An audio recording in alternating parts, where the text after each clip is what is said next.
Olá, bem-vindos ao Unicamente Podcast, um espaço de reflexão, escuta e conhecimento sobre desenvolvimento humano, neurodiversidade e educação inclusiva.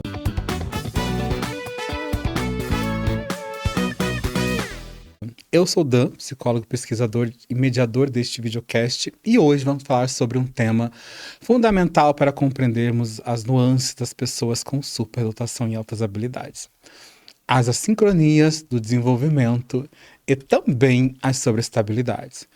Entendendo a assincronia, a gente precisa entender de fato, porque vejo muita gente por aí banalizando o conceito de assincronia. Então, quando falamos em superdotação, de fato, é uma característica muito presente em pessoas com superdotação, a assincronia. Mas ela quer dizer o seguinte, que eu tenho a minha idade aqui real, então hoje eu tenho 40 anos, ponto. E as minhas habilidades, elas vão estar acima da média ou na mesma média etária. Se eu tenho alguma habilidade abaixo da minha faixa etária, então, por exemplo, eu tenho 40 anos, eu tenho uma habilidade lá com 35, existe o quê? Um atraso, que não é a sincronia. A sincronia não é atraso de desenvolvimento, gente. A sincronia, uma habilidade acima da média aqui, e o desenvolvimento superdotado padrão naquela faixa etária. Então, quando falamos de superdotação, muitas vezes pensamos apenas, no QI elevado, por exemplo, ou um alto desempenho acadêmico. Mas a verdade é que sabemos que por trás de todo esse potencial, toda essa dificuldade, tem ali as dificuldades. Existe uma complexidade nesse perfil que precisa ser acolhida. E essa complexidade tem nome, que é assincronia. Como eu disse, ela é o descompasso entre diferentes dimensões do desenvolvimento infantil, cognitivo, emocional, social, físico, moral. Ela não é uma patologia, ok? É uma marca singular da nossa trajetória de desenvolvimento. E a gente não pode ignorar. Ignorá-la é negligenciar aspectos fundamentais da nossa saúde mental, por exemplo, da escolarização e bem-estar. Por isso, prestem bem atenção. Se o filho de vocês tem lá 7 anos e tem habilidade aqui para emocional de 9 ou aqui, não quer dizer que ele é assíncrono, ok? Mas tá aqui com 7 anos, tem uma linguagem de 5, isso é atraso. E aí a gente tem que dividir também as assincronias, porque ela tem tipos também de assincronia. Nem tudo é assincronia. As assincronias, elas podem ser classificadas em algumas chaves para a gente pensar. Primeiro, as internas, que é comigo mesmo, e as externas, e também tem aqui as intrapessoais e as temporais. Por exemplo, as assincronias internas são aquelas que ocorrem dentro do próprio sujeito. Um exemplo básico aqui é o cognitivo e emocional, onde a criança compreende conceitos avançados, mas que chora com facilidade por causa de um erro simples. Outra comum é a cognitiva motora, ideias complexas, mas dificuldades com a escrita ou com tarefas manuais, por exemplo. O pensamento ocorre na frente da mão, isso pode gerar o quê? Frustração intensa. Então, uma criança de 7 anos consegue debater sobre física quântica, mas se desespera quando não consegue amarrar os próprios cadarços. Ou perde no jogo de memória, por exemplo. Esse sou eu. Eu não sei amarrar cadarço até hoje, então eu uso sempre sapatinho fechado ou de velcro, porque eu não aprendi isso. Hoje eu não choro mais, mas eu já tinha vergonha. E as sincronias externas, que dizem respeito ao descompasso entre o que a criança é e o que meio espera dela. Por exemplo, a cognitiva social aparece quando ela não se conecta com os colegas da mesma idade, preferindo conversar com adultos ou às vezes se isolando. Já a sincronia entre o potencial e o desempenho é visível quando nosso talento e habilidade ali não se traduz em notas, por exemplo, notas excelentes ou até comportamento adequado, abre e fecha aspas. Então a escola muitas vezes ela não enxerga o que essa criança é capaz de ser em função dessas assincronias. Por exemplo, uma menina de 8 anos que lê Shakespeare por prazer, mas tira notas medianas porque se desinteressa pelas aulas tradicionais e se perde nos detalhes das atividades chatas e repetitivas escolares. Ou seja, existe uma expectativa entre o que a escola espera dela e uma que ela está entregando. A sincronia interpessoal é uma das mais dolorosas pra gente, acho que é o mais pesado, porque ela acontece quando há uma autoconsciência precoce, mas uma maturidade emocional para lidar com tudo isso. Então, são aquelas crianças que se cobram por perfeição, que sofrem por falhas pequenas, que carregam culpas que ninguém lhe impôs, por exemplo. Então, o menino lá, Diogo, tem 9 anos. Ele sente-se um fracasso por não conseguir resolver um problema de matemática de nível avançado. Mesmo que esteja anos à frente da média escolar.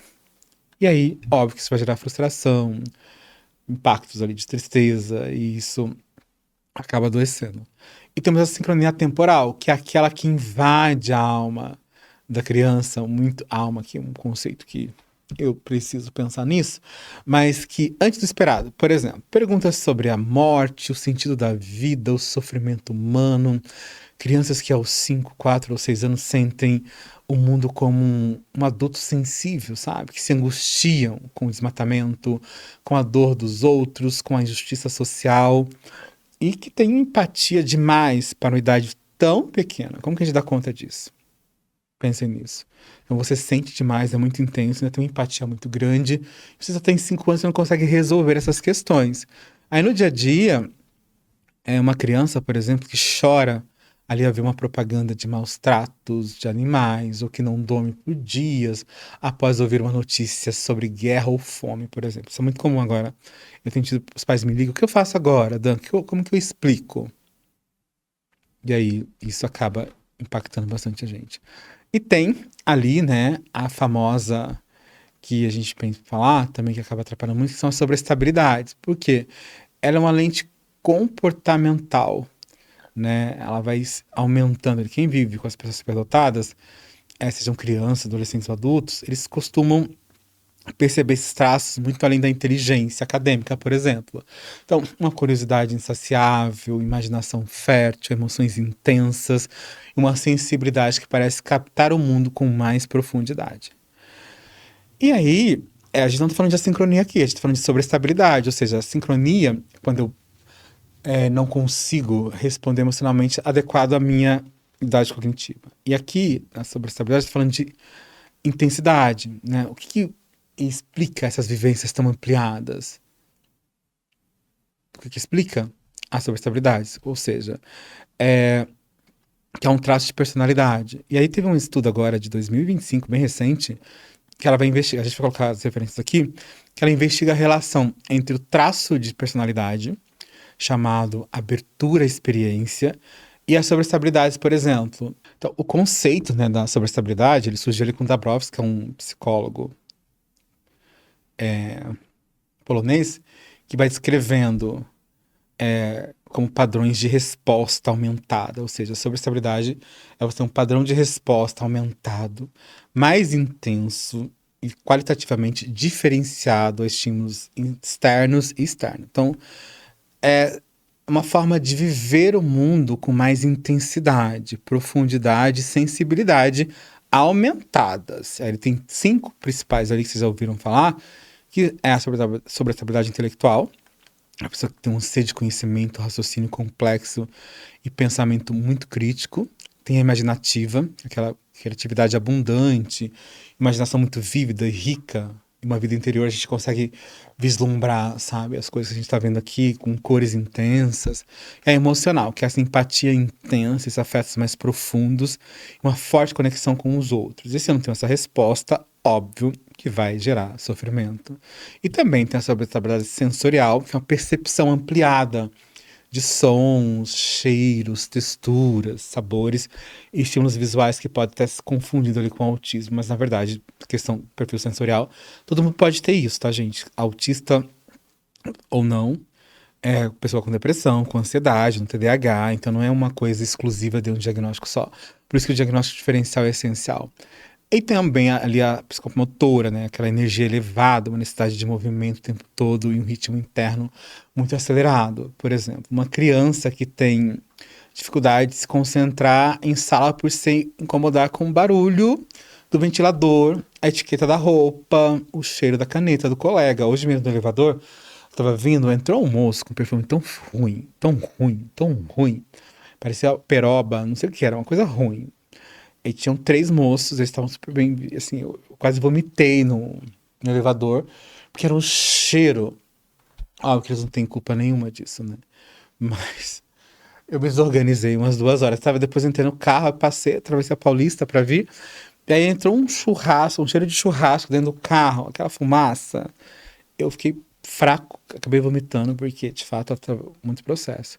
E aí, esse estudo, né, que eu falei que a Gallagher fez, ela indica que pessoas com essa alta abertura à experiência, por exemplo, que é um traço comum entre superdotados e que apresentam níveis significativamente mais elevados de sobreestabilidades, por exemplo, especialmente nas dimensões intelectual, imaginativa e emocional.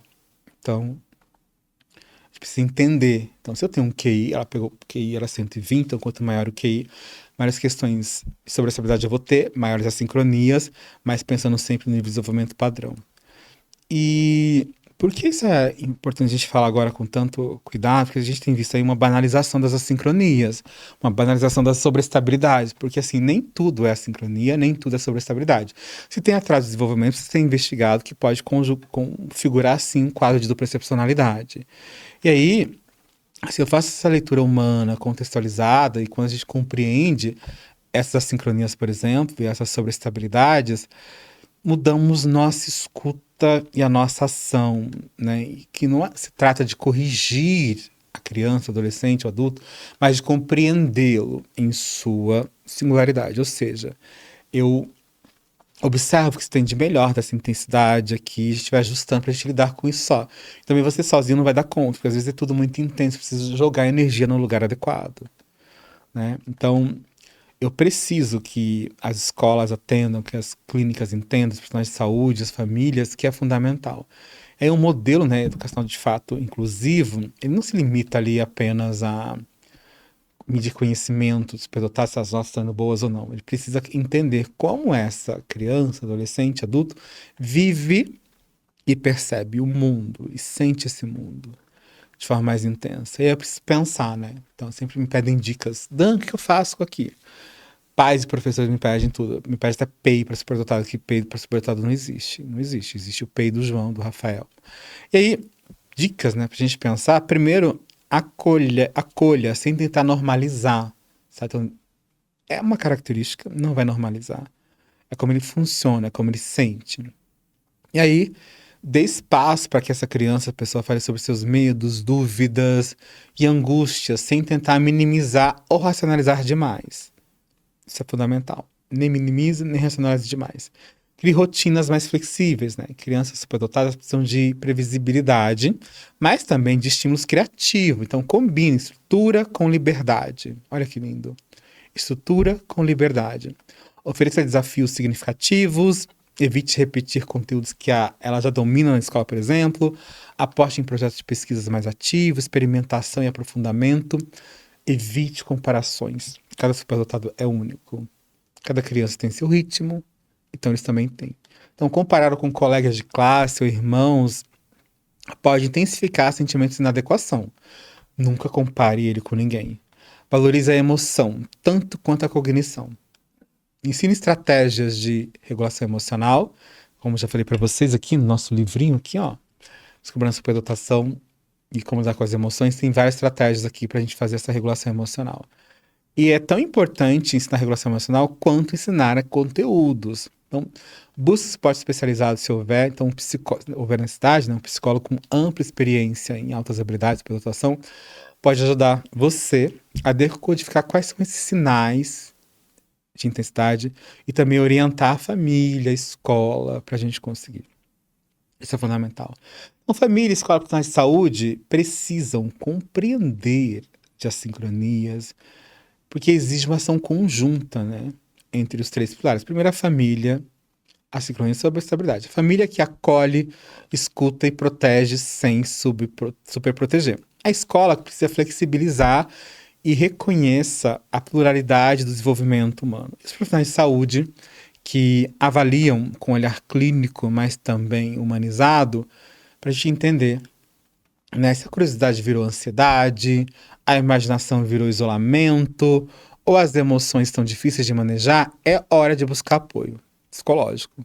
A avaliação especializada é fundamental, ela pode mapear essas intensidades e também indicar melhor psicoterapia, que pode ser ali o espaço seguro para transformá-las em potências. Ou seja, a gente tem que pensar muito sobre isso, né? Negar atendimento especializado educacional, flexibilizações pedagógicas, dar diagnósticos errados ou apoio emocional para essas crianças, por conta das sincronias, é desumano, é injusto, é ilegal. Não se trata de um privilégio, né? Eu vou deixar ficar mais regulado, não é isso. Mas de um direito à compreensão plena da infância. Então, se você é mãe da infância, da vida adulta, da adolescência, então, se você é mãe, pai, professor, psicólogo, psiquiatra, neuropediatra, gestor, saiba que é com você também que contamos para transformar esse cenário. Então, nos vemos no próximo unicamente. Se faz sentido para você, compartilhe. Alguém pode estar precisando escutar isso hoje. Esse foi um episódio pedido especialmente para alguns pais, né, de um grupo que a gente orienta lá no Espírito Santo. Então está aqui, compartilhe, vale muito a pena. E vamos deixar a referência aqui do estudo que eu falei sobre as sobreestabilidades aqui, tá bom? Abraços e ouça os nossos outros episódios também. Até a próxima.